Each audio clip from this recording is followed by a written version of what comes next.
Sir எல்லாரும் வந்து car வாங்குனாங்க, பைக் வாங்குனாங்க. அதுக்காக நான் லோன் வாங்குனேன் அப்படின்னு சொன்னாங்க. நான் என் பொண்ணு படிப்புக்காக வாங்குனேன் சார். நான் வந்து டைலரிங் வேலை தான் செய்றேன். எனக்கு வந்து ரூ. 22,000 சேலரி. அத வச்சு 2 லோன் வாங்கியிருக்கேன் நான். வட்டிக்கு 1,00,000 நான் வாங்கியிருக்கேன். வட்டிக்கு ரூ. 10,000 நான் மந்த்லி கட்டணும். லோன் வந்து 2ம் சேர்த்து எனக்கு ரூ. 5,000 வரும். அத வச்சு தான். இப்ப என் பொண்ணுக்கு எம்பிஏ படிக்கணும்னு ஆசை. ஆனா அதுக்கு என்கிட்ட வருமானம் இல்ல.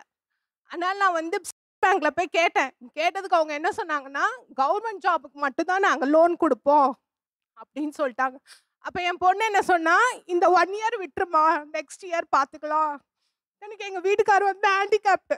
நான் மட்டும் தான் எங்க வீட்ல எல்லாமே. அந்த பேங்க்காரன் குடுத்திருந்தா இன்னைக்கு என் மகன் எம்பிஏ பண்ணியிருப்பான்ல. இப்ப அதனால 1 இயர் வேஸ்ட்டா போச்சுல்ல. அழாத அழாதீங்கம்மா. வங்கிகள் வந்து ரொம்ப மோசமா நடந்துக்கிறதா சில செய்திகள் நம்ம பார்க்கிறோம். அது அங்கொன்றும், இங்கொன்றும். அவங்க டிகிரி படிக்கிறதுக்கு கடன் வாங்கியிருக்காங்க. அடுத்து அந்த புள்ள சொல்லுது, "நான் எம்பிஏ படிக்கிறேன். அதுக்கும் கடன் வாங்குங்கன்னு" சொல்லுது.